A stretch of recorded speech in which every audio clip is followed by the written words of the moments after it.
Buenas tardes. Muy buenas tardes a todos. Bienvenidos a este encuentro, primer encuentro médico-farmacéutico de formulación magistral en dermatología. Nos reunimos hoy en Murcia, pues un salón lleno donde hay más de 200 profesionales del ámbito de la salud, prescriptores y dispensadores, convocados por el Consejo General del Colegio Oficial de Farmacéuticos de España y por nuestro Colegio Oficial de Farmacéuticos de la región de Murcia. Esta convocatoria tiene como objetivo la actualización de conocimientos en el medicamento individualizado a través de la formulación magistral, como opción terapéutica de elección para determinadas afecciones dermatológicas de pacientes concretos. Pero por encima de ello, se trata de caminar prescriptores y dispensadores por la misma senda en beneficio del paciente. Quiero agradecer a todos los compañeros presentes, médicos, podólogos, fisioterapeutas, farmacéuticos, enfermeros, su presencia hoy aquí, en un evento convocado por la Farmacia Nacional y Regional. El contacto multidisciplinar y la comunicación entre todos los profesionales sanitarios y la cercanía al propio paciente es una experiencia enriquecedora y beneficiosa para todos. Nos enseña que ante cualquier situación puede existir, y de hecho existe, la vida así lo demuestra, puede haber algún aspecto que no haya sido valorado y que corresponde a una visión específica de un profesional determinado. Los grupos de trabajo multidisciplinares establecidos en todo el ámbito sanitario son un magnífico ejemplo. Hoy podemos sentirnos como en un gran grupo de ellos, donde compartiremos formación, ideas, experiencias y todo ello en una relación simbiótica con un beneficiario claro, el paciente. Me acompañan en esta inauguración la directora general de Planificación, Investigación, Farmacia y Atención al Ciudadano, doña María Teresa Martínez Ros. Gracias, directora, por tu presencia. Sabe bien lo que significa para todos nosotros. Y a los vocales nacionales del Consejo General de Farmacéuticos, el de Oficina de Farmacia, don Teodomiro Hidalgo Sotelo, viene de Galicia, está lejos, y de Dermofarmacia, don Tomás Muret Ramón, que viene desde Baleares, que también está lejos, y ellos representan la apuesta firme y decidida de la Organización Farmacéutica Colegial por la formulación magistral, por el medicamento individualizado, por el alma de la profesión farmacéutica, que, como me habéis escuchado en más de una ocasión, abarca desde la creación de un medicamento hasta el humilde pero importantísimo acto de la dispensación.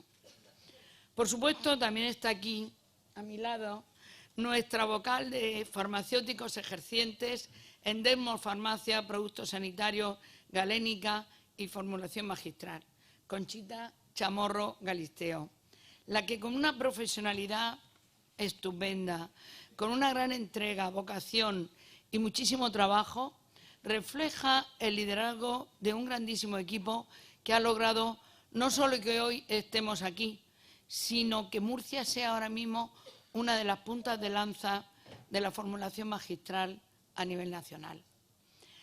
A todos los que habéis llegado, os digo de verdad que os sintáis en casa. Cualquier problema que tengáis, por mínimo que sea, comunicarlo, que intentaremos solucionarlo y disfrutar de esta estupenda Murcia. Y acabo, no sin antes reiterarle a todos nuestro agradecimiento y solicitar al vocal nacional de farmacia, de Oficina de Farmacia y después al de Dermofarmacia, que nos dirijan unas palabras. Y a nuestra directora general, que después declare oficialmente inaugurado este primer encuentro médico-farmacéutico de formulación magistral en dermatología. Muchísimas gracias a todos por estar aquí.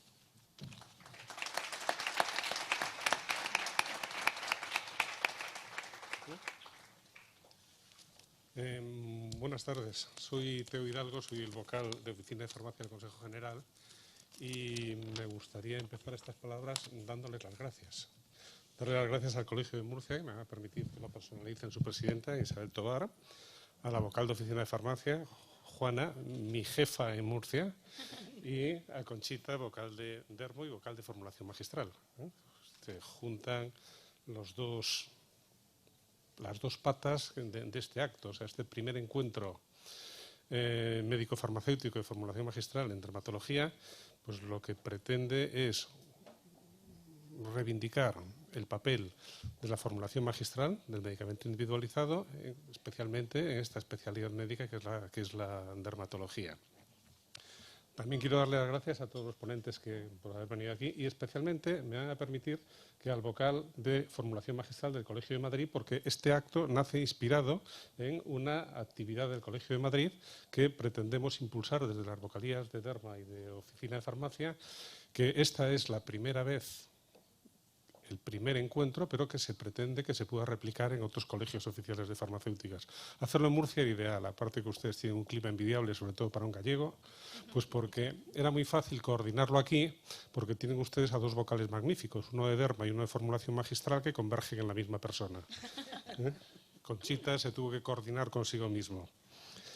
Bueno, la formulación magistral forma parte de la esencia de la farmacia, es la esencia de nuestra profesión y forma parte también de esos hitos que en los últimos años marcaron puntos estratégicos claves en la farmacia comunitaria.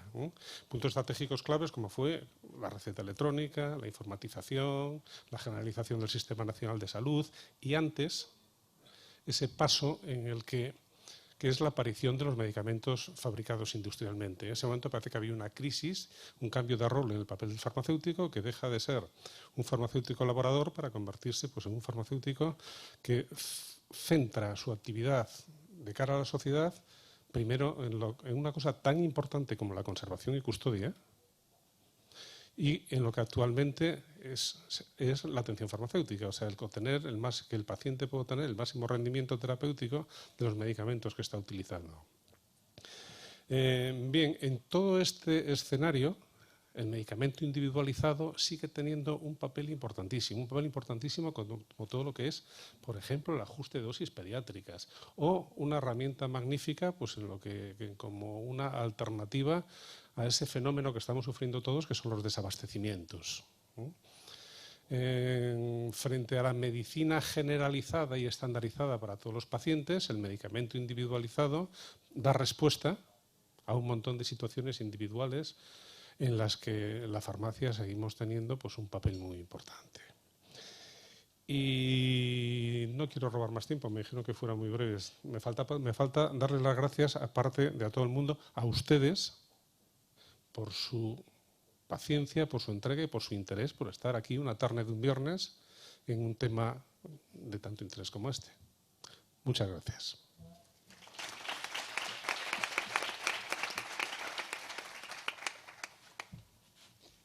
Buenas tardes a todos.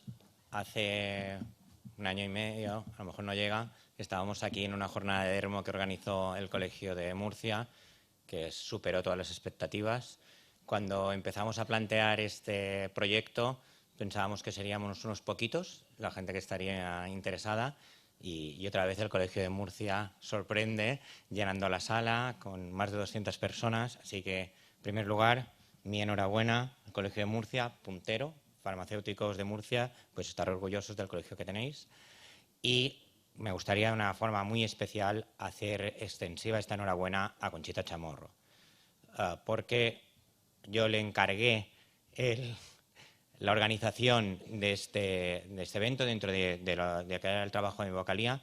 Nos integramos en el grupo de trabajo que tiene el Consejo en formulación magistral y allí nos encontramos con un montón de expertos, algunos de ellos están hoy aquí, y Conchita ha sabido enamorarlos a todos para traerlos aquí y conseguir que encima hicieran esta jornada, ¿no? Esta jornada une a diferentes profesiones, que es al fin y al cabo la idea que marca el Consejo, ¿no? O sea, unirnos, crear sinergias entre sanitarios, vamos juntos de las manos, no somos enemigos ni nos tenemos que pelear, vamos a ir unidos hacia adelante. Vamos a buscar sinergias y vamos a confluir en cosas importantes. No vamos a luchar unos en contra de los demás. Y en esto el único beneficiario va a ser el paciente, ¿no? Así que solo agradecer al Colegio de Murcia, a todos los ponentes, a todos los que estáis hoy aquí y sobre todo en nombre de Ana López Casero, la tesorera del Consejo, que es la jefa del grupo de formulación magistral, que hoy no ha podido estar aquí, me dijo que os dirigiera un saludo, diera las gracias al Colegio de Murcia y a todos ustedes. Así que muchas gracias, que vaya muy bien.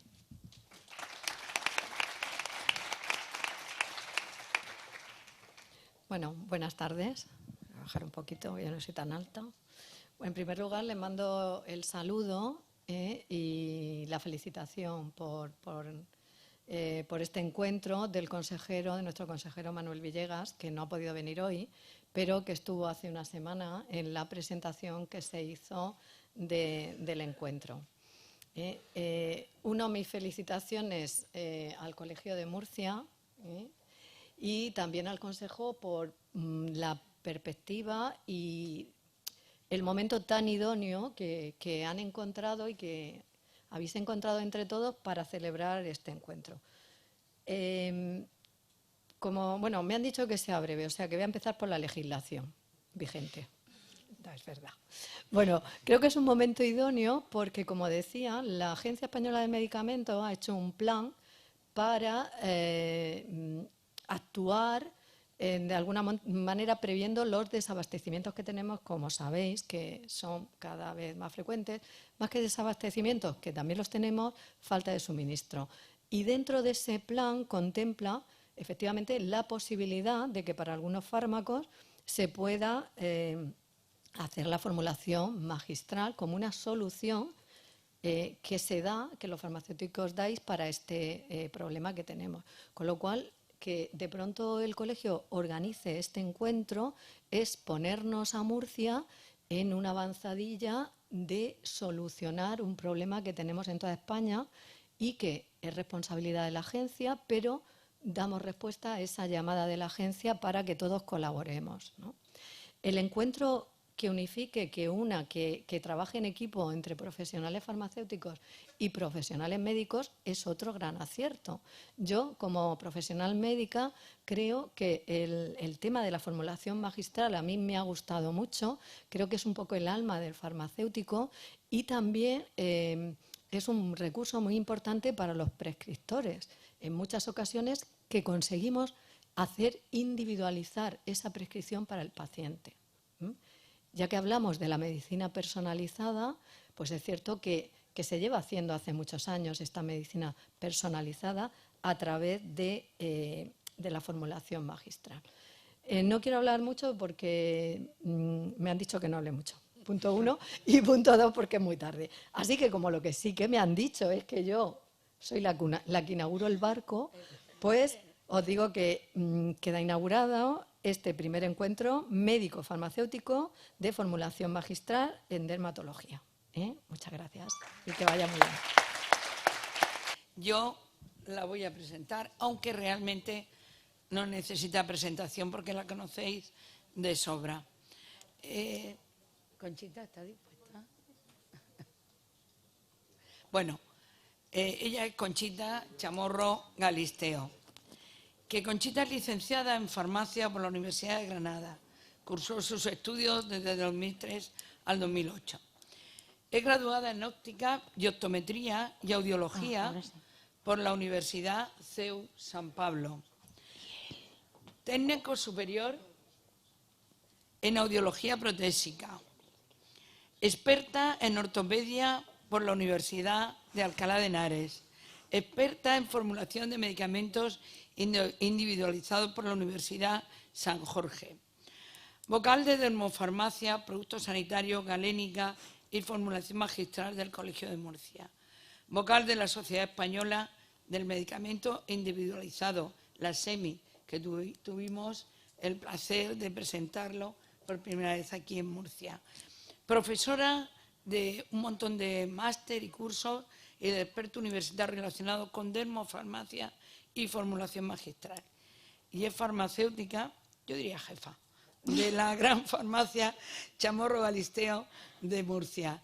Y nada más, es un placer que podamos contar con ella y nos va a transmitir y va a darnos la primera charla que va a versar sobre aspectos prácticos y consideraciones legales de la prescripción y dispensación de fórmulas magistrales. Cuando quieras, Conchita. Muchas gracias, Isabel, y bueno, muchísimas gracias por todas las palabras que me han dedicado y, por supuesto, gracias a todos los ponentes que hoy están aquí y con una disponibilidad y buen hacer, pues que ustedes van a ver cuando empiecen con sus charlas. Como bien ha dicho Isabel, yo voy a hablar de los aspectos prácticos y las consideraciones legales de la prescripción y dispensación en fórmulas magistrales. Vamos a empezar viendo los tipos de medicamentos individualizados, una serie de definiciones. Luego vamos a ver cuál es la utilidad que tiene este tipo de medicamentos, dónde se elaboran y se dispensan las fórmulas magistrales, los requisitos legales para las oficinas de farmacia y farmacias hospitalarias para elaboración de medicamentos individualizados y luego también veremos el marco jurídico de la prescripción de los mismos. Empezando por el primer punto, es en el Real Decreto Legislativo 1/2015, que es donde se aprueba el texto refundido de la Ley de Garantías del Uso Racional de Medicamentos del año 2006. En su artículo 2 recoge la definición de fórmula magistral y la define como un medicamento destinado a un paciente individualizado para cumplimentar expresamente una prescripción de un facultativo preparado por un farmacéutico siempre o bajo su dirección, según las normas de correcta elaboración y control, y dispensado en una oficina de farmacia o en un servicio farmacéutico con la debida información al usuario, tanto oral, que haremos, como escrita. También recoge la definición del preparado oficinal como aquel medicamento también que tiene unas características muy similares al de fórmula magistral porque está elaborado siguiendo las normas de correcta elaboración por un farmacéutico bajo su dirección, también dispensado en oficina de farmacia, pero se caracteriza porque está enumerado y descrito en el formulario nacional. Y, además, no requiere expresamente una receta médica, está destinado a su entrega directa a los enfermos. Otro concepto es el de fórmula magistral tipificada. La fórmula magistral tipificada es aquella fórmula magistral que está recogida en el formulario nacional por su uso frecuente. Con lo cual, en el formulario nacional nos vamos a encontrar con fórmulas magistrales tipificadas y preparados oficinales. Y también nos van a recoger cuáles son las indicaciones, las materias primas que intervienen en su elaboración y las normas de correcta elaboración y control que se llevan a cabo para fabricarlos. Y la Real Farmacopea, pues la Real Farmacopea es el código que establece la calidad de las materias primas que utilizamos en la elaboración de fórmulas magistrales, tanto principios activos como de excipientes.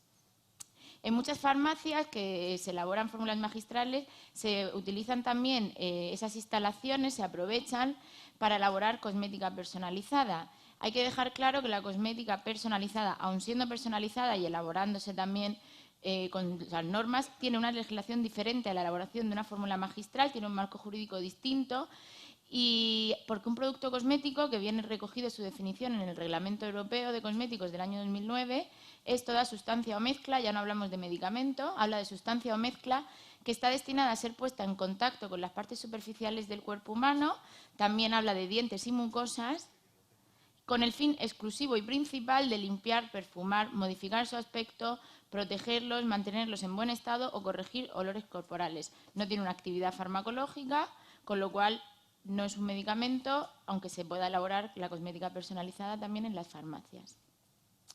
¿Y cuál es el papel del medicamento individualizado? Sabemos que la industria farmacéutica cubre prácticamente casi todas, y digo casi porque hoy estamos aquí para ver ese casi en qué se queda, todas las necesidades que tienen los pacientes. Pero es verdad que esos medicamentos industriales son los pacientes quienes se adaptan a los medicamentos industriales que hay. Y hay ocasiones en las que es necesario que el medicamento, que el medicamento sea el que se adapta al paciente y no al revés. Con lo cual, la formulación magistral va a ser utilizada cuando no haya comercializado un medicamento industrial que se adapte al paciente. Y a veces, incluso habiendo comercializados medicamentos que pueden estar indicados para la patología que tiene nuestro paciente, es recomendable que se haga una adaptación específica porque se van a obtener mayores beneficios en los resultados de la patología del paciente. ¿Cuándo no hay, pues dice, ¿cuándo no hay medicamentos que no cubre la industria? Bueno, pues como bien ha dicho Maite hace un momento, cuando hay desabastecimientos, la formulación magistral aquí tiene un papel, está teniendo ahora mismo un papel clave, porque es una opción rápida y sencilla de poder dar al paciente una solución cuando se queda sin esa medicación que estaba tomando o de nivel tópico que se estaba poniendo. A veces también se producen suspensiones de comercialización de medicamentos por motivos no sanitarios. Cuando es por motivos no sanitarios, a veces deja de ser interesante económicamente para la industria, bueno, pues esa suspensión de esos medicamentos se cubre muchas veces con la elaboración de fórmulas magistrales. También medicamentos que tienen una corta estabilidad y entonces industrialmente no se pueden elaborar por la corta estabilidad que tienen. Y a veces también en tratamientos novedosos. No es la primera vez que se empieza a formular, me viene a la cabeza la brimonidina, se empieza a formular antes de que un laboratorio industrial saque al mercado el medicamento industrial. Y cuando adaptamos, cuando vemos que es más beneficioso formular, aunque pueda existir un medicamento comercializado que pueda ser para esa indicación patológica, pues a veces es necesario hacer ajustes de dosis. Muchas veces hay ciertas patologías de la piel que según la evolución que van teniendo es necesario ir cambiándole la dosis que se le aplica al paciente. Pues aquí la formulación magistral tiene su papel, al igual que el ajuste de excipientes. Los excipientes deben, y es obligatorio, que sean inocuos para el paciente, pero no todos ellos son inocuos para todos los pacientes. Nos encontramos con pacientes con alergias, con pacientes con intolerancias que necesitan que se le haga un cambio de excipiente para poder aplicarse su tratamiento. Las adaptaciones de la forma farmacéutica. Muchas veces es necesario, para conseguir un mayor éxito terapéutico, el adaptar la forma farmacéutica pues, al tipo de piel, a la zona donde se va a aplicar, la extensión, el tipo de patología que tiene o la característica particular que tenga ese paciente en esa patología. Vías de administración. Hay ciertas vías de administración que la industria está a veces disminuyendo sus medicamentos para este tipo de vías y el arsenal terapéutico a veces de los que disponemos para esta vía de administración son un poco limitados. Entonces se recurre normalmente a la formulación magistral. Un ejemplo de ello es, por ejemplo, los medicamentos para aplicar en mucosas o en vía rectal o incluso en la vía vaginal. La asociación de principios activos permite elaborar fórmulas magistrales que no están comercializados y que además permite muchas veces disminuir el arsenal terapéutico que el paciente se está poniendo y por tanto mejora la adherencia al tratamiento de los pacientes. ¿Y dónde se elaboran y se dispensan estas fórmulas magistrales, estos medicamentos individualizados? Bueno, pues nuestra ordenación farmacéutica permite que tanto la oficina de farmacia como los servicios de farmacia hospitalaria sean dispensadores y elaboradores de las fórmulas magistrales. Con lo cual, nuestro paciente acudirá a la farmacia, si es un paciente ambulatorio, a la oficina de farmacia, que será dispensadora sí o sí, y ahora vamos a ver el porqué. Si no es elaboradora, tendrá que hacer una solicitud a terceros de un medicamento individualizado y esa solicitud a tercero es una farmacia elaboradora con un contrato intermediario que elaborará la fórmula y se le devolverá a la farmacia para que se le haga llegar al paciente. Por tanto, el farmacéutico es el único profesional sanitario que está capacitado, formado para diseñar, para adaptar, para manipular y para elaborar medicamentos. Y las posibilidades que supone este servicio profesional son infinitas y además forman parte también de la propia atención farmacéutica que le damos desde la farmacia a los pacientes. Vamos a ver dónde está recogido la obligatoriedad de dispensar medicamentos en general y, como hemos empezado a decir, las fórmulas magistrales y los preparados oficinales son medicamentos. En el Real Decreto, volvemos al Real Decreto 1/2015, porque es el texto refundido de la Ley de Garantías, tenemos 3 artículos que nos hablan. En el artículo 84 de las funciones de la farmacia hospitalaria y entre ellas nos dice que es la preparación de fórmulas magistrales o preparados oficinales y la dispensación de los medicamentos. Las fórmulas magistrales son medicamentos, o sea que la farmacia hospitalaria se encarga de eso. Y en la oficina de farmacia vuelve a hacer referencia a que vienen obligadas a dispensar los medicamentos que se le demanden tanto por particulares como por el Sistema Nacional de Salud. Con lo cual, todas las oficinas de farmacia tienen obligación de dispensar fórmulas magistrales, sean o no elaboradoras. No solamente tienen obligación, sino que en este artículo 111, que pongo aquí con la cara triste, es porque habla de las infracciones y se considera una infracción grave el negarse a dispensar medicamentos. Con lo cual, estamos obligados a dispensar fórmulas magistrales y todos los pacientes tienen acceso a las fórmulas magistrales en cualquiera de las farmacias de la región de Murcia y de toda España. Este Real Decreto también nos habla de la elaboración. Dice que las fórmulas magistrales, en este artículo 42, que las fórmulas magistrales se elaborarán en las oficinas de farmacia y servicios farmacéuticos, las farmacias hospitalarias, legalmente establecido, siempre que tengan los medios necesarios para prepararlas según las exigencias del formulario nacional. ¿Y qué pasa con aquellas farmacias que no cumplen con esas exigencias, que no tienen esos medios? Pues refleja también este artículo que excepcionalmente pueden encomendar a las entidades previstas, es decir, oficinas de farmacia o servicios de farmacia hospitalaria, en el caso de que sea hospitalario, la autorización, la realización de una o varias fases de la elaboración y control de fórmulas magistrales. En el caso de que no sea, se encargará y se dispensará al paciente. Pero claro, tenemos unos requisitos que debemos cumplir tanto oficinas de farmacia como farmacia hospitalaria para elaborar estos medicamentos. Estos requisitos vienen recogidos en el Real Decreto 175/2001. Este Real Decreto marcó un antes y un después en la elaboración de fórmulas magistrales porque recoge las normas de correcta elaboración y control de calidad de fórmulas magistrales y preparados oficinales. Esto garantiza que los medicamentos individualizados son medicamentos de calidad al mismo nivel que los medicamentos industriales. Sabemos que el medicamento individualizado es un medicamento que es heterogéneo por su propio concepto en sí mismo, pero podemos garantizar que se realiza con una serie de normas de correcta elaboración y controles de calidad. Las fórmulas magistrales, por tanto, solamente se podrán elaborar en aquellas farmacias o servicios de farmacia hospitalaria que cumplan con una serie de requisitos que nos marca este Real Decreto. Y estos requisitos hablan de exigencias a nivel del personal elaborador, el local y el utillaje que se debe tener para la elaboración del medicamento, una serie de documentación necesaria que nos da idea y nos permite tener una trazabilidad de todos los pasos que se han de seguir para elaborar el medicamento individualizado.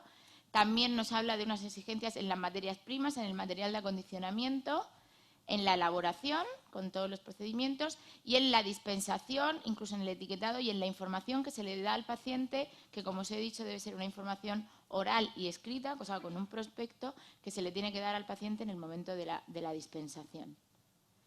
Este Real Decreto, o sea, la inspección y el control de que este Real Decreto se cumpla en las farmacias es competencia de las comunidades autónomas, con lo cual cada comunidad autónoma, una vez que se publicó este Real Decreto de 175/2001, tuvo que adaptar y publicar cuáles eran sus exigencias de forma detallada, mucho más específica, y cada comunidad autónoma las tiene marcadas. Aquí en la región de Murcia vienen recogidas en una guía práctica, que es la guía práctica para el cumplimiento y adaptación inmediata de las oficinas de farmacia y servicios de farmacia de este Real Decreto 175/2001.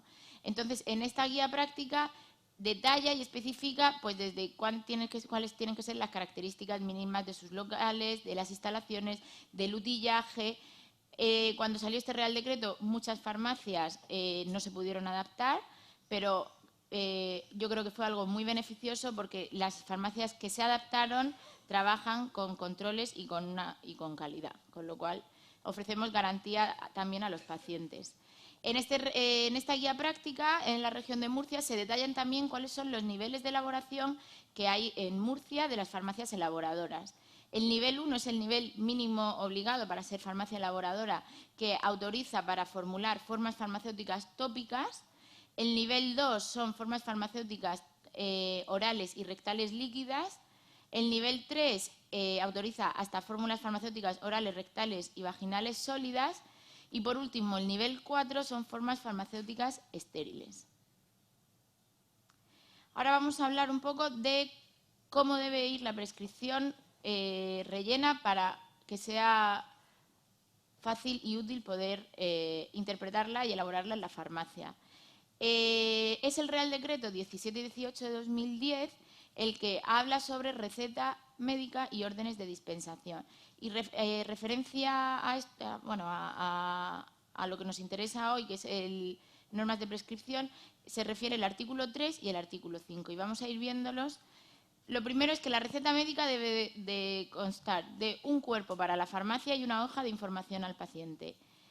Esto que está aquí escrito y parece, bueno, pues fácil, pues los pacientes se crea cierto colapso cuando le decimos en la farmacia que nos tenemos que quedar con la receta, porque no siempre va en un formato oficial, con lo cual en un formato oficial no habría problema porque cortamos por aquí información para la farmacia, información para el paciente y no hay inconveniente. El problema es que la mayoría, muchos de ellos, vienen en una hoja normal y entonces cuando le dices al paciente me tengo que quedar con la receta porque nos la tenemos que quedar, pues ahí tenemos un punto de inflexión.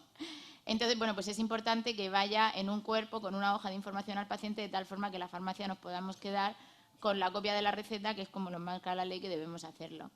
Debe de estar todos los datos y las instrucciones que sean legibles. En el medicamento industrial, pues muchas veces interpretamos, pero es importante que en la formulación magistral sean legibles y claramente legibles, porque puede haber un mundo entre una concentración u otra, entre una unidad u otra, miligramos, gramos, que microgramos, y es muy importante que eso esté claro y que se pueda entender fácilmente para no cometer ningún error. Y luego, bueno, esto ya lo sabemos, que no se presentarán enmiendas ni tachaduras que puedan invalidar la prescripción. También nos habla en este artículo 3 de que los datos de datos del paciente, de datos del medicamento y del dato del prescriptor, que lo veremos en la siguiente diapositiva. Debe ir la receta rellena con el nombre, los dos apellidos y la fecha de nacimiento del paciente. En el caso de ser una receta privada, deberá llevar el DNI. Además, nosotros desde las farmacias tenemos que apuntar en el libro recetario las fórmulas magistrales cada vez que las dispensamos, con lo cual nos facilita mucho la vida que en la receta vaya el DNI del paciente, porque lo necesitamos para luego, a la hora de la dispensación, poder apuntarlo en el libro recetario. Y en el caso de que sea receta pública, bueno, pues llevará su código de identificación personal. ¿Dos? Vale, pues entonces voy a ir muy rápido. Los datos del medicamento individualizado es muy importante en todo, pero en el medicamento individualizado más todavía. La composición cual y cuantitativa, la forma farmacéutica y la cantidad a elaborar, y también la posología. O sea, un ejemplo, finasteride, 1 miligramo, 100 cápsulas. Tiene que venir el número de qué cantidad de cápsulas, qué concentración, que es fundamental, imprescindible para poder hacer una elaboración de un medicamento individualizado. Y los datos del prescriptor, nombre y dos apellidos. Los datos de contacto son importantes también, porque yo creo que ante cualquier duda de no entiendo bien las unidades que pone, no me encaja con dosis terapéutica, o el vehículo, no sé cuál debo poner porque no viene especificado a veces en la receta. Yo creo que el poder tener un contacto directo con el prescriptor, que además hoy estamos aquí para fomentar eso, es un ejercicio de responsabilidad que debemos de tener en beneficio únicamente del paciente. El número de colegiado, por supuesto, y la firma. Otros datos de interés, la fecha de prescripción, en el caso de dispensaciones sucesivas, la fecha prevista de dispensación y la cláusula de protección de datos. En el artículo 5, ya estamos terminando, las fórmulas magistrales y preparados oficinales nos dice que no se podrán prescribir conjuntamente con otros medicamentos, deben ir prescritas solas, que debe ser que la receta tiene un plazo de validez únicamente de 10 días, pasados los 10 días esa receta ya no es válida, y que el máximo de duración que debe estar prescrito en la fórmula debe ser un tratamiento máximo de 3 meses, que esté escrito en la receta, perdón. En Murcia, esta es la eterna pregunta, ¿qué financia y qué no financia el Servicio Murciano de Salud? Porque eso es distinto dependiendo de las comunidades autónomas. Entonces, en Murcia existe un concierto entre el Servicio Murciano y el colegio que tiene un anexo B que recoge toda la parte que está relacionada con la formulación magistral. Y a destacar, la tabla 1, que es una tabla de productos químicos financiados y las limitaciones que pueden tener. Algunas tienen una limitación únicamente por vía oral, otras de únicamente si está asociado a otros principios activos. Es una lista que cualquier médico prescriptor que esté aquí se le puede hacer llegar, porque es un listado en un Excel en el que se ve claramente este principio está incluido o no está incluido. Y luego, ¿y hasta qué cantidad financia? Es también otra pregunta muy frecuente. Pues financia, en la tabla 3 nos viene la cantidad máxima financiada por el Servicio Murciano y viene en función de la forma farmacéutica. Normalmente, haciendo un resumen, para pastas, pomadas, emulsiones, soluciones, suspensiones, suele ser hasta 200 mililitros o gramos, y en formas farmacéuticas orales sólidas, comprimidos, cápsulas, suele ser un máximo de 100 cápsulas por receta. Por último, este concierto tenemos el privilegio, la suerte, y lo estamos aprovechando en estas situaciones de desabastecimiento, de que contempla la posibilidad de elaboración y financiación por el Servicio Murciano de Salud de fórmulas magistrales cuando se produzca una situación de desabastecimiento que suponga una laguna terapéutica. Y es a raíz de esto que la formulación magistral, hemos elaborado un protocolo porque consideramos que la formulación magistral es una gran solución en estas situaciones de desabastecimiento, porque permite obtener, como hemos dicho, al paciente su medicación en la farmacia habitual, porque, como hemos visto, todas las farmacias dispensan fórmulas magistrales. Con lo cual, aprovechamos la capilaridad de las 569 farmacias de la región de Murcia para poder seguir facilitándole a los pacientes esos medicamentos que están desabastecidos, que suponen una laguna y que se pueden elaborar como fórmula magistral. Este es el protocolo que presentamos la semana pasada a la consejería, y la clave del protocolo es que coordina y pone en el mismo plano a los farmacéuticos con el Colegio de Farmacéuticos, al Servicio Murciano de Salud y a los médicos, para que la respuesta ante los desabastecimientos a través de fórmula magistral sea una respuesta rápida y que le demos a los pacientes soluciones rápidas, sencillas, para que puedan continuar con su tratamiento. Como vocal de oficina de farmacia, rogar que perdamos un poco el miedo a darnos de alta como farmacias elaboradoras de formulación magistral, porque las exigencias no son tan grandes como luego el inconveniente de que el paciente acuda a una oficina de farmacia y se encuentra con que no solo no elabora, pero tampoco tiene un contrato a terceros que le permite pedir esa fórmula magistral a un compañero y proporcionárselo al paciente al que le quiere dar solución a su problema. Así que os animo a todos los que aún no sois farmacias elaboradoras a que os deis de alta en formulación magistral. La siguiente mesa, que se llama Dermatitis atópica y otros trastornos de la piel en la edad pediátrica, tenemos dos ponentes. Miguel Loba Navarro es el primer ponente que vamos a tener. Él es dermatólogo adjunto del Hospital Clínico Universitario Virgen de la Risaca desde 2014, licenciado en Medicina por la Universidad de Granada, especialista en dermatología vía MIR en el Hospital Universitario Carlos Haya de Málaga, miembro de la Escuela de Atopía para Padres de Murcia, y pasa también consulta monográfica hospitalaria de dermatología pediátrica en el Hospital Materno Infantil Virgen de la Risaca. Ponente en cursos y congresos nacionales e internacionales, miembro de la Academia Española de Dermatología y Venerología, autor y coautor de publicaciones dermatológicas indexadas en PubMed. Voy a presentar a nuestro segundo ponente, Francesc Llambín Mateos, nacido en Barcelona en 1952, ha querido darnos su edad.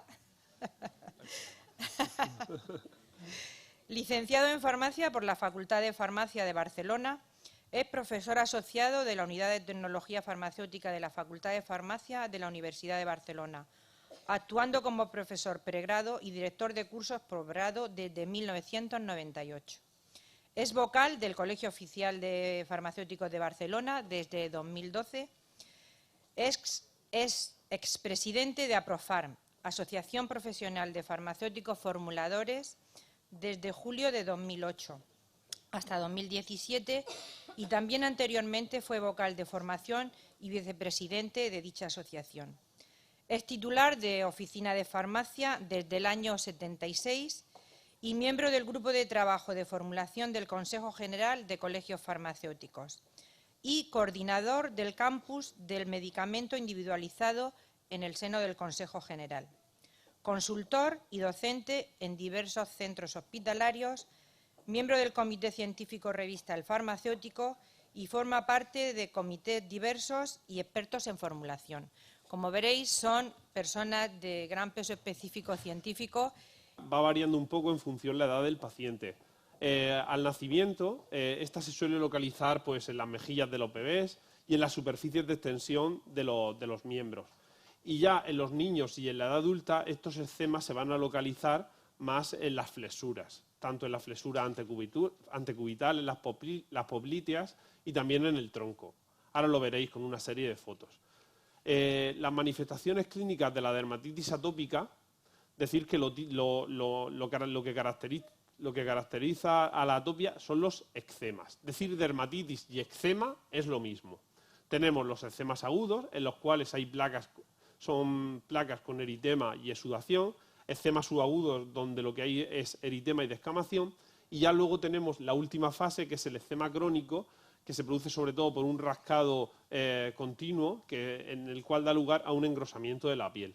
Pero las tres fases se pueden ver en un mismo paciente.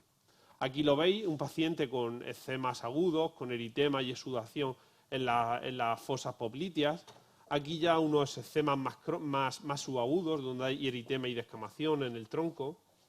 Y aquí ya unos eczemas más crónicos, que el paciente, debido a tanto picor y tanto rascado, pues presenta pápulas liquenificadas secundarias a un rascado profuso.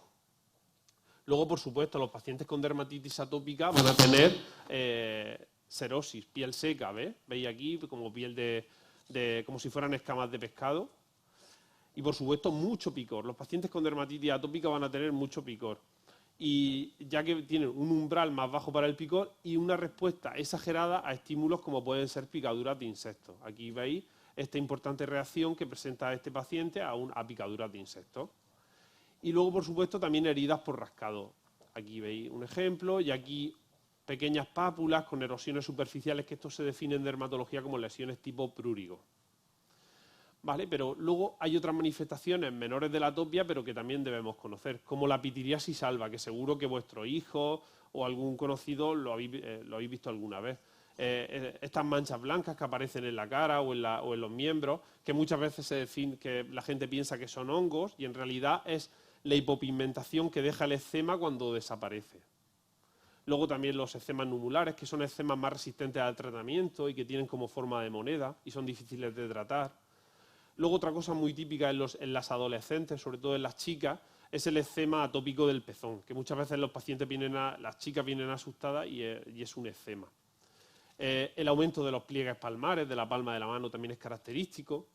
La queratosis folicular, que esto también lo habréis visto en vuestros hijos y conocidos, que es como que las superficies extensoras de los brazos suele estar rasposa al tacto, ¿vale? Y luego, por supuesto, la dermatitis atópica, que afecta a las manos y a los pies. Lo que se conoce como disidrosis, que son esas vesículas y esas ampollas que pueden aparecer en las plantas de los pies, en las caras laterales de los dedos, y que, bueno, que también forma parte del espectro clínico de la dermatitis atópica. Pero bueno, a veces, os pongo este ejemplo para que veáis que toda dermatitis no va a ser una dermatitis atópica. Esto era una niña de 2 años que teníamos etiquetada como un eczema disidrótico, una dermatitis atópica, pero que no mejoraba con corticoides tópicos, ¿vale? Y bueno, aunque tengamos la formulación magistral y otros tratamientos sistémicos, esteroides sistémicos, ciclosporina, no mejoraba. Y en realidad lo que tenía esta niña de 2-3 años de edad, como veis aquí, bueno, que esto ya fue unas fotos caseras que me envió la madre. Aquí veis unas sandalias nuevas que le compró la madre de piel. Lo que tenía era, si veis, os fijáis aquí, era una zona de piel libre de eczema. Era una dermatitis alérgica de contacto. ¿Ya que era? Pues al cromo, ¿vale? De manera que, tras decirle que no utilizara más zapatillas de piel sin cromo, que ya la hay en el mercado, zapatillas oil sin cromo, pues pues ya se resolvía el eczema, que no mejoraba con multitud de corticoides. De manera que ante una dermatitis que no mejora con corticoides nos tenemos que plantear otros posibles diagnósticos.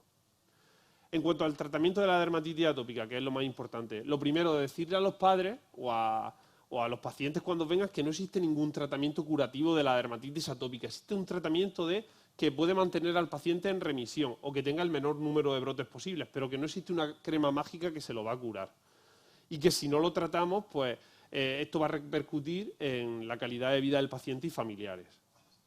Como veis, el impacto de la dermatitis atópica en los niños es casi igual al de niños que tienen parálisis cerebral y otras enfermedades graves de la infancia, para que veáis lo que supone la calidad de vida de estos niños con dermatitis atópica severa. No me refiero a dermatitis atópica leve, sobre todo por el prurito. Y en las familias también. Si os fijáis, el 66,4% de los familiares presentan efectos en su calidad de vida. En cuanto a los consejos básicos para los pacientes con dermatitis atópica, pues es que utilicen siempre ropa de algodón, que eviten la fibra y la lana, que la mejor ducha que baño. En cuanto al uso de piscinas, pues mejor piscinas con sal, y que si van a piscinas con cloro, que se apliquen una crema barrera previa al baño, y que después del baño retirar el cloro y aplicar crema hidratante. Y la dermatitis atópica no tiene nada que ver con la alergia a alimentos, ni a medicamentos, ni nada por el estilo. Y solamente habría que suspender alimentos en los cuales se hubiera comprobado un empeoramiento, a los que el paciente es alérgico. No hay que suspender ningún alimento ni medicamento, porque esto es una enfermedad endógena, es decir, que la produce el propio sistema inmune del paciente. Esta diapositiva es la más importante de toda mi presentación. Prohibido poner crema hidratante, aunque diga crema hidratante para pieles atópicas, a un niño con un brote de dermatitis atópica, porque lo único que va a hacer es irritarle y ponerle peor el eczema, ¿vale? Las cremas hidratantes se utilizan para prevenir el brote, pero cuando hay brote hay que poner corticoides o inmunomoduladores tópicos, el tacrolimus o el pimecrolimus, ¿vale? Esta es la regla de oro. Sí podemos emplear corticoides diluidos con crema hidratante, ¿vale? Pero en un eczema siempre corticoides, ¿vale? Esta es la idea fundamental. En periodos interbrotes, es decir, cuando el niño tiene la piel bien, para prevenir el eczema, crema hidratante. Y cuando tiene brote, corticoides. Aquí veis estos dos mellizos que a raíz de ponerle crema hidratante para pieles atópicas, que lo pone en los envases, crema hidratante para pieles atópicas, empeoraron del eczema, ¿vale? De manera que para los brotes de dermatitis atópica solo tenemos dos grupos, los corticoides tópicos y los inmunomoduladores tópicos. Aquí veis esta niña que empeoró con crema hidratante y a los 5 días de estar poniéndole crema de corticoides, aquí veis la mejoría tan espectacular. Así que no tenerle miedo a los corticoides. Porque existe mucha corticofobia, aquí veis el diablo, en la sociedad a los corticoides tópicos. Pero es un fármaco en el cual hay una experiencia amplísima, alta eficacia, buen perfil de tolerancia, y se puede hacer con ello un tratamiento de brotes y proactivo. Y los efectos adversos son bien conocidos, ¿de acuerdo? Aquí veis que el 38,3% de los cuidadores tienen corticofobia. No sé por qué, pero y no pasa nada porque te pongas el corticoide por la mañana y te dé el sol. Eso también es otro bulo que hay que habría que erradicar. Y aquí veis el oro que suponen los corticoides. Este lactante con esta dermatitis atópica severa, que a la semana, solo con corticoides tópicos, estaba limpio de eczemas, ¿vale? Y venía poniéndose crema hidratante y cada vez estaba peor. Existe un poco de corticofobia porque los corticoides utilizados en el psoriasis, que son de potencia muy alta, pueden generar atrofia, que aparezcan telangiectasia, cicatrices atróficas, ¿de acuerdo? Pero esto es por los corticoides de potencia muy alta utilizados durante años, todos los días, en pacientes con psoriasis, que sin ningún control por ningún médico, y muchas veces utilizados a concentraciones más altas de las permitidas, por cremas de curandero, clobetasol a un porcentaje súper alto, pero esto jamás lo vamos a ver con los corticoides utilizados en la dermatitis atópica. ¿Por qué? Porque vamos a utilizar corticoides de potencia alta, pero con seguridad. Son corticoides como la metilprednisolona, el prednicarbato, la fluticasona, que son de rápida biotransformación en productos de degradación con escasa o nula actividad tópica al poco tiempo. ¿Vale? La cantidad a recomendar en los pacientes, pues lo que se supone que lo que cabe en la yema del dedo índice tienes para una extensión de 2 palmas de la mano, ¿vale? Que no les va a poner a los pacientes mucho corticoide, que con eso te va a ser suficiente para controlar el brote. Y bueno, y luego tenemos los inhibidores de la calcineurina, que son el pimecrolimus y el tacrolimus, que no llevan corticoides y que son inmunomoduladores y tienen la potencia de un corticoide de potencia media.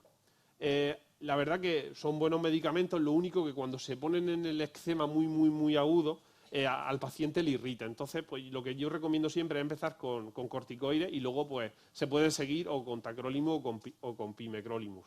Luego tenemos los antihistamínicos, que no van a curar la dermatitis atópica, jamás hay que prescribir un antihistamínico para curar un brote de dermatitis atópica, lo único que pueden conseguir un efecto sedativo, que el niño esté más tranquilo. Y si hay infección bacteriana, por supuesto, antibióticos, ¿vale? Porque del rascado pues se pueden infectar los eczemas o impetiginizar los eczemas. Los corticoides orales no los utilizamos, a veces para rescatar en algún brote de dermatitis atópica, pero no los solemos utilizar. Y luego ya, pues para los pacientes que no responden a corticoides tópicos, pues tenemos la fototerapia y otros inmunosupresores sistémicos como metrotresato, micofenolato, ciclosporina, que lo utilizamos mucho, la azatioprina. Y luego ya también últimamente se han desarrollado fármacos biológicos de dispensación hospitalaria como el omalizumab y también anti-TNF, también ustekinumab. Pero en los últimos años se ha desarrollado un medicamento, que ha sido el primero, que debido a que la dermatitis atópica es una enfermedad crónica, sistema e inmunomediada, esto es importante, pues se ha desarrollado un medicamento que bloquea 2 interleuquinas que parece que son fundamentales para el desarrollo de la atopia, que son la 14 y la 13. Este es el dupilumab y que ahora mismo todavía no tenemos un bloqueo en las farmacias hospitalarias porque no lo podemos prescribir debido a que no se ha llegado a un acuerdo entre el Ministerio de Sanidad para fijar un precio. Pero durante un tiempo sí lo hemos podido poner y yo, por ejemplo, tenía esta paciente que no respondía ni a corticoides tópicos, ni orales, ni a fototerapia, ni a ciclosporina oral, y con dupilumab la tengo actualmente en remisión y está súper satisfecha. Este va a ser el futuro para los casos de dermatitis atópica grave. Y bueno, cuando tengo a la niña aquí, que la tengo en remisión del brote, hasta hace unos años lo que se hacía era, bueno, cuando tengo un brote le pones corticoide y cuando esté bien hidratante. Pero ¿qué le pasaba con algunos niños? Que al quitarle el corticoide al poco tiempo hacían un brote. Entonces, ¿qué es lo que hay que hacer? Pues hay que mantenerlo en esta situación de remisión, ¿vale? Entonces, esta es la otra diapositiva importante y con esto termino. Entonces, de manera que en la zona donde no hay brote, ahí ponemos crema hidratante, ¿vale? Para prevenir. Pero donde tenemos brote, ahí ponemos, el primer paso es poner corticoide tópico 2 veces al día, hasta un máximo de 10-15 días, hasta que controlemos el brote. Pero este segundo paso es fundamental. Lo que le digo yo siempre a las madres de los niños es que, aunque no tenga nada, en la zona donde suelan aparecerle los brotes, ponerle el corticoide, yo siempre les digo, por ejemplo, lunes y jueves, 2 días a la semana de mantenimiento. Y así mantendremos la zona de brote controlada, ¿vale? Entonces, en brote, corticoides solamente y luego seguimos con corticoides 2 veces a la semana de mantenimiento. Los días que no le pongamos el corticoide, lunes y jueves, sí le podemos poner en la zona crema hidratante. Esa es la clave, ¿vale? Y ya está. Gracias.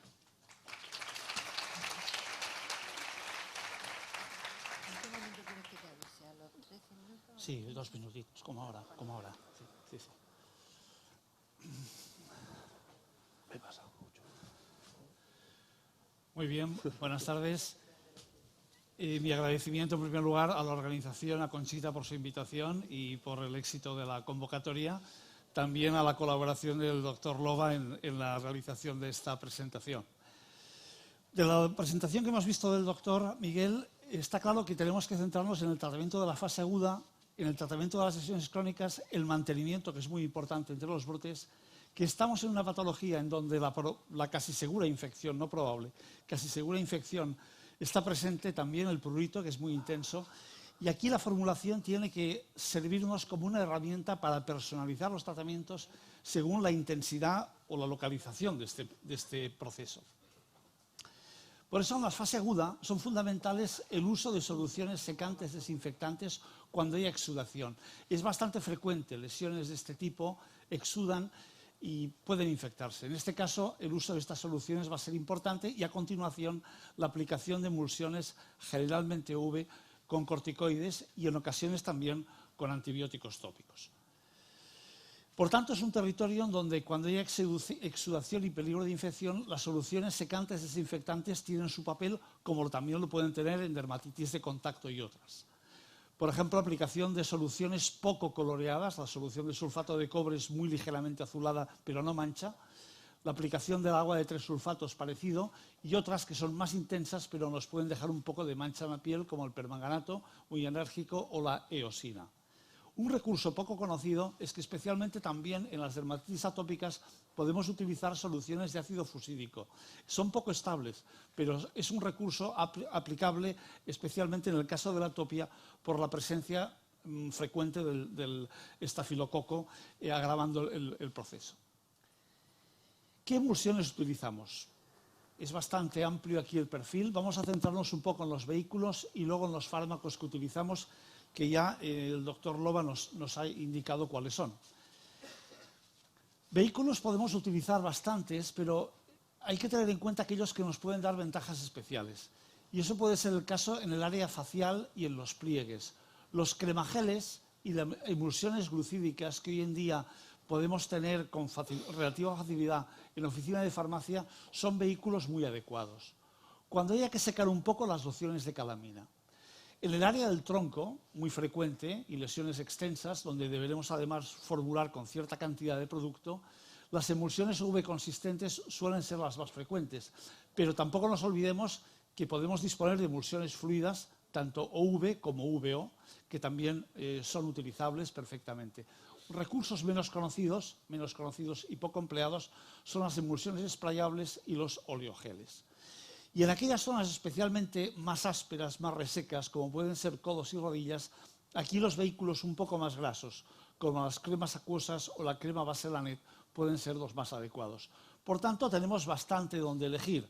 Eso es bueno en formulación, tener donde elegir. En formulación tenemos que darle recursos al prescriptor. Tampoco hay que conocerlos todos, absolutamente todos, porque, bueno, tenemos que familiarizarnos seguramente más con unos que con otros. ¿Cuáles son los corticoides que vamos a utilizar? Ya hemos visto que claramente hay que evitar los de nivel 1. Los corticoides potentes, clobetasol, diflucortolona, alcinólido, los evitaremos. Son los que además suelen dar más problemas. Los corticoides de nivel 2 y 3, betametasonas, tanto dipropionato como valerato, fluocinolonas, tiancinolona, desoxi, son adecuados y especialmente aquellos que son, como ha explicado muy bien el doctor, los soft corticoides, aquellos que se degradan pronto en la piel y por tanto dan menos efectos secundarios y menos peligro de absorción. Hoy en día en formulación disponemos de predicarbato, no tanto de metilprednisolona, pero también disponemos de mometasona. Por tanto, disponemos de algunos de estos. Mientras que el nivel 4, la hidrocortisona, las dejaremos principalmente para mantenimientos. Utilizaremos antibióticos tópicos. Es tradicional el uso de gentamicina, es el más generalizado. Es frecuente en las infecciones que suelen sobreinfectarse, pero también tengamos presente que en el caso de la atopia es más adecuado el uso de ácido fusídico, que es más específico en el tratamiento de los estafilococos. Formulaciones habituales pueden ser las que tenemos aquí. La clásica asociación de un corticoide betametasona con gentamicina o triancinolona con gentamicina, en cantidades más reducidas para zonas localizadas o en cantidades más grandes para lesiones generalizadas. Pero tengamos en cuenta que podemos hacer formulaciones más específicas y que ahí la formulación nos ayuda. Por ejemplo, combinar predicarbato, un soft corticoide, con fusídico, nos puede sustituir en muchas ocasiones a la clásica betametasona o triancinolona con gentamicina y eso nos puede aportar más en la atopia. En zonas faciales podemos utilizar corticoides más suaves, especialmente en niños, acompañados también de ácido fusídico. Por tanto, con la formulación siempre hemos de procurar buscar estos recursos adicionales que nos permitan adaptarnos al paciente y a la patología en concreto. También utilizamos inhibidores de la calcineurina, mejor dicho, utilizamos el tacrolimus porque el pimecrolimus no disponemos de él. Los compañeros rápidamente asienten. Bueno, sabemos que el tacrolimus es un fármaco con una acción antiinflamatoria más selectiva. Los corticoides bloquean toda la cadena de icosanoides por inhibición de la fosfolipasa, mientras que el tacrolimus realmente lo que hace es bloquear el transporte de un factor al núcleo, con lo cual disminuye la producción de interleuquinas y no se activan los linfocitos, pero es más selectivo, no es tan potente. El tacrolimus lo utilizamos en atopia, en realidad en formulación lo utilizamos también en otras patologías, líquen planoral, dermatitis seborreica, vitíligo y últimamente también en alopecias frontales fibrosantes. El pimecrolimus, como decía, no está disponible. Aquí la formulación nos puede dar un factor diferencial con respecto a producto registrado. Tenemos producto registrado industrial, pero que es un vehículo muy graso. Este vehículo muy graso puede ser muy útil para determinadas lesiones secas, evidentemente. Pero a nivel facial, por ejemplo, podemos formular con cremagel, especialmente en niños, es un vehículo mucho más adecuado para estas zonas, o en emulsiones glucídicas. Y además podemos acompañarlo a veces de algún otro producto antipruriginoso. También podemos combinar en ocasiones el tacrolimus con el ácido fusídico, por tanto nos sustituye al corticoide en determinadas situaciones cuando el corticoide se prefiere utilizar otra opción, como nos han explicado antes. En el caso de los eczemas secos y liquenificados, aquí el territorio cambia completamente. La piel es más áspera, más seca, más gruesa también muchas veces, y por tanto utilizaremos corticoides más potentes, adicionaremos algún queratolítico y los vehículos serán más grasos. Puede ser el caso de este tipo de lesiones, cronificadas, con rascado, etc. Entonces, corticoides algo más potentes. Evitaremos llegar a los de nivel 1, cuanto podamos, desoximetasona con salicílico o, por ejemplo, betametasona con alantoína, urea. En ocasiones también podemos disponer de otros principios activos útiles. Por ejemplo, el cromoglicato sódico en mantenimientos puede ser importante. Hay estudios, especialmente en población infantil, en donde realmente hay una disminución significativa de los índices, de los scores de la patología y también del uso de corticoides. Por tanto, el cromoglicato puede ser un recurso. Es una patología muy pruriginosa. A veces, medicamentos específicos antipruriginosos pueden ser muy útiles. Por ejemplo, asociaciones de dosis pequeñitas de anestésicos tópicos, breas y polidocanol pueden dar resultados muy notables. También la capsaicina. La doxepina es otro recurso, pero para aplicar en adultos. En niños no, porque la doxepina se nos puede absorber y tenemos problemas de somnolencia en niños. Por tanto, en niños la evitaremos. Y también los baños de polidocanol, no los olvidemos, es un recurso descrito hace tiempo en donde la adición de 2 cucharadas en media bañera, pues realmente a través de baños de 15 minutos diarios alternos, puede eliminar un prurito muy persistente, muy desagradable para algunos pacientes. Por eso, en determinadas ocasiones, en los mantenimientos, podemos utilizar algunos corticoides más suaves, acompañados de otros productos también antipruriginosos no corticoides, o también el propio cromoglicato junto con otros. Pueden ser unos buenos recursos. Nos han comentado ya cuáles son los hábitos higiénicos fundamentales, no voy a insistir en él, solo sí voy a comentar un poquito que las pautas de higiene e hidratación en el atópico son fundamentales. Y aquí, por ejemplo, acordémonos que es importante hidratar 3 a 5 minutos después del baño, con la piel todavía húmeda. Es fundamental porque es cuando la hidratación en esos 3-5 minutos después del baño es más eficaz. Criterios para tener emulsiones e hidratantes en el atópico. Una fase lipídica entre el 15 y el 30%. Ácidos grasos insaturados. Presencia de ceramidas. Humectantes, normalmente polioles, en proporción suficiente. Dosis bajas de urea. Y productos que nos eviten la reactividad cutánea, como los que tenemos aquí, y favorecedores de la epitelización, alantoínas, centellas, aloes, etc. Aquí tenemos algunas formulaciones de este tipo. Evidentemente tenemos en nuestras farmacias gran cantidad de producto comercializado que también es útil, pero a veces podemos también elaborar productos. Y precisamente os he puesto, porque este es un campo especialmente apto para el uso de la cosmética personalizada. Aquí podríamos hacer otro capítulo aparte, ¿no? Pero, por ejemplo, aquí tenéis un ejemplo de emulsiones glucídicas, fluida en este caso, con este tipo, siguiendo los criterios que he expuesto antes, con este tipo de componentes. Aquí tenéis, como decía, una emulsión glucídica fluida. Aquí tenéis, por ejemplo, un cremagel también de mantenimiento en atopia, y aquí incluso tenéis la posibilidad de hacer combinaciones de aceites tópicos, aceites corporales especialmente adaptados para la atopia. Bien, además de hacer libros y de hacer charlas para atópicos, no hay, como para conocer una patología, que haberla sufrido. Cuando yo era un poco mayor que este chaval de aquí, pues realmente pasé por periodos, yo soy un atópico de libro, así, tal cual. Lo que pasa que con la edad, pues las atopías normalmente mejoran, ¿no?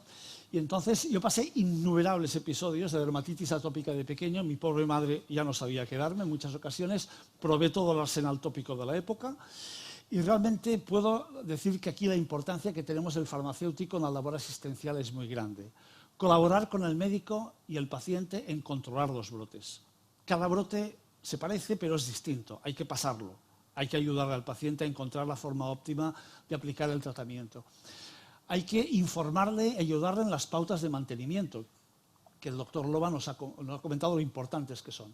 Hay que aconsejar productos adecuados. Tenemos muchísima cosmética en la farmacia que podemos darle al paciente. A veces algunos no funcionan. Podemos, por tanto, elaborar también formulaciones adaptadas si es necesario. Por tanto, nuestra función en cuanto a aliviar, soportar, que es lo que a veces cuesta más, soportar el proceso y animar al paciente es muy importante. Y aquí nuestra función en el día a día es fundamental. Termino solo con 4 flashes muy rápidos de la importancia de la formulación en algunos aspectos también en la terapéutica infantil. Tratamiento de los hemangiomas.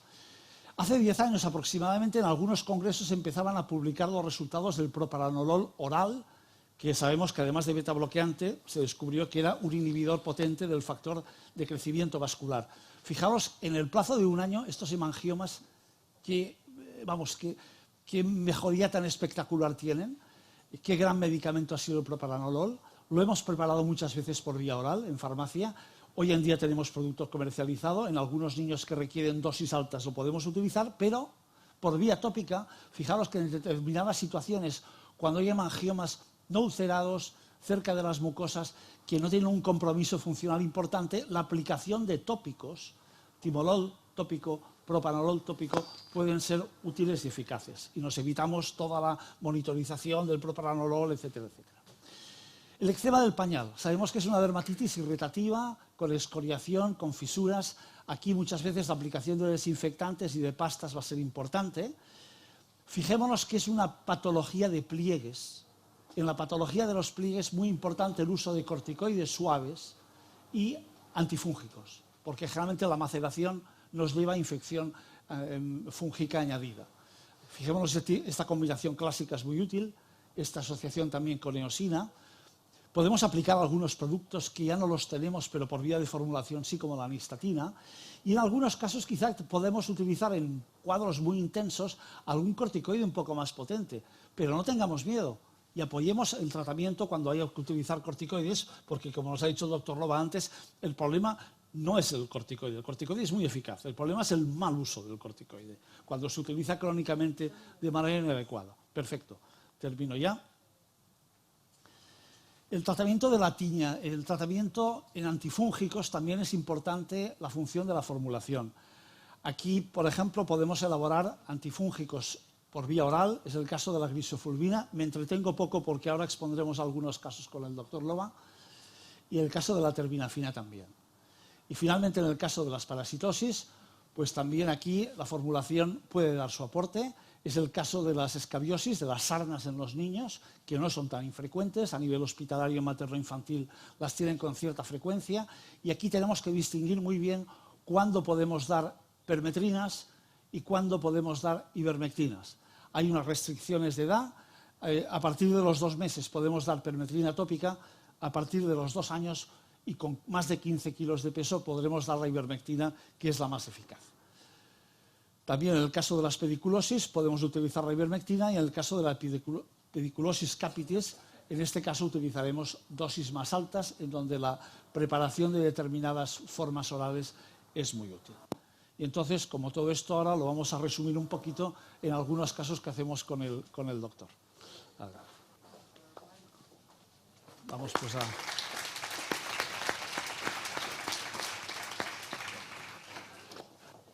va a ser rápido. 10 minutos. 10 minutos, ¿no? 12, Sí, 12 sí 12. pueden ser. 12, que son unos cuantos. Sí. Muy bien. Adelante. Sí, sí. Bueno, pues yo voy a presentar el caso y el doctor Francesc le va a dar, Francesc Janví le va a dar la solución. El primer caso se refiere a un paciente atópico de 8 años con eczemas atópicos agudos, subagudos, en flesuras, en glúteos, que evolucionan a brotes desde que tenía 2 años de edad, unas veces más, otras veces menos. Y bueno, y no mejora para nada con cremas hidratantes ni con antihistamínicos orales. Hay los eczemas localizados en flesuras, en glúteos, súper incómoda la paciente. Y bueno, Francesc, ¿qué podemos hacer aquí? ¿Cuál de las 3 fórmulas elegiríais? En este caso, aquí la típica combinación, aquí quizá faltaría algo, y aquí una última. ¿Cuál os parece? La primera no es errónea, la segunda, la hidrocortisona en este proceso no nos va a hacer nada, demasiado débil, pero probablemente la última es más adecuada por la asociación de predicarbato fusídico, porque necesitaremos gran cantidad también, y por el tipo de vehículo, que es un vehículo, para una patología seca, un vehículo pues más graso. Pasamos al siguiente. El siguiente caso también es un paciente atópico, pero este tenía unos eczemas crónicos liquenificados, con la piel muy gruesa, secundario al rascado profuso durante años en las flesuras poplíteas. ¿Qué tratamiento propondrías? Aquí vemos un eczema más seco. Sí, es este que comentaba, liquenificado. Y aquí lo mismo, de las 3 fórmulas, ¿con cuál os quedaríais? La 3, tenemos el clobetasol demasiado potente, ¿verdad? Nos quedaremos probablemente con la 2. La 2 con una triamcinolona combinada con la urea. Esta tampoco estaría mal, la primera. El siguiente caso es un paciente atópico, el cual tenía un buen control con corticoides tópicos, pero nos consulta un día por un eczema en la escápula izquierda que no mejora con la crema que habitualmente utiliza para tratar los brotes de dermatitis atópica. Pues bueno, lo que os he dicho antes, cuando un paciente atópico no mejora con crema de corticoides, pues lo que falla no es el tratamiento, lo que falla es el diagnóstico, ¿vale? Si os fijáis, este caso lo pongo, ahí veis las flechas que señalan como un borde de avance, y lo que tenía era una tiña incógnita con cultivo positivo para Trichophytum mentagrophytes maltratada con corticoides, ¿vale? Este caso lo pongo para que si algún día os viene un paciente que, mira, pues que no mejoro, pues entonces que nos planteemos si que pueda ser otra cosa, ¿vale? Cuando tenemos una tiña maltratada con corticoides, como que el hongo se hace más potente y muchas veces nos pide un tratamiento con antifúngicos orales. Pero Francesc me dio una solución. También se puede probar primero un antifúngico tópico, si funciona, y caso de que no fuera suficiente, añadir entonces el antifúngico en suspensión. En este caso está bien la formulación magistral porque la terbinafina comercializada tópica viene en crema y en pomada no la tenemos, y así puede penetrar más con la emulsión WO. Exactamente. Esa es la utilidad. Y ahí ves la mejoría con la terbinafina. El siguiente caso es un niño de 6 años que presenta un eczema exudativo en la flexura anterior del cuello, que tampoco mejora con crema de corticoides. Y llama la atención que presenta costras melicéricas, como de color miel. Pues en este caso estamos ante otra patología que pasa mucho en los atópicos, que es un impétigo contagioso, ¿vale? Que es una infección por estafilococo. ¿Y aquí cuál utilizaríamos? Bueno, aquí no hay que pelearse por una, se puede utilizar hasta 2. Como habéis visto que hay cierta exudación, podemos utilizar primero un agua secante y luego pasar a hacer un tratamiento, pues podemos hacer una combinación de amplio espectro, estamos en una infección con fusídico y gentamicina, aunque en los casos de impético también necesitaremos antibiótico oral. El siguiente caso es una niña de 4 años con dermatitis atópica y que nos consultaba por múltiples lesiones de Molluscum contagiosum, que están ahora tan de moda, en el tronco y en los miembros. pues tenía esas pápulas umbilicadas y que los padres pues no querían hacer tratamiento, se les explicó los diferentes tratamientos y no querían hacer tratamiento, no querían que su hija experimentara dolor. Pues bien, a los 3 meses nos vuelven a consultar porque las lesiones van en aumento en tamaño y en número. Y aquí está la primera visita y eso a los 3 meses. Y bueno, pues yo dije, vamos a estar tranquilos, no pasa nada, esto se puede resolver y bueno, hay diferentes tratamientos para los moluscos. Pero a mí me gusta mucho la última opción, que es la charla amistosa con los padres y explicarles que se le quitarán solos. Pero yo le pregunté a Francesc que cómo, porque la cantaridina... Aquí, entre tantos recursos, también la cantaridina a veces funciona, ¿no? Y aquí por eso lo pusimos, aunque también es uno de los más. ¿Y qué pasó luego? Y nada, no hicimos ningún tratamiento y a los 6 meses estaba mejor esto era a los 6 meses y a los 9 meses se habían resuelto por completo los moluscos, ¿vale? Lo cual al doctor Loba le llevó a recuperar esta frase que solo se puede publicar en ámbito profesional. Sí. Vale. Muy bien. Bueno, una persona que confiaba en la... Claro, el siguiente caso es un lactante de 3 meses de vida, sin antecedentes personales ni familiares de interés, que me avisa su pediatra y me dice, mira que tengo un paciente con una placa exudativa, un lactante de 3 meses, que al presionar emite material purulento. Nunca había tenido un niño tan pequeño con un querión descenso en el cuero cabelludo, con una tiña. La verdad que no sabía cómo... Y por lo visto la tía tenía una tiña en el brazo y había apoyado al niño en el brazo y por eso se había contagiado. Pues bien, aquí el cultivo salió positivo a un Trichophytum violaceum, ¿vale?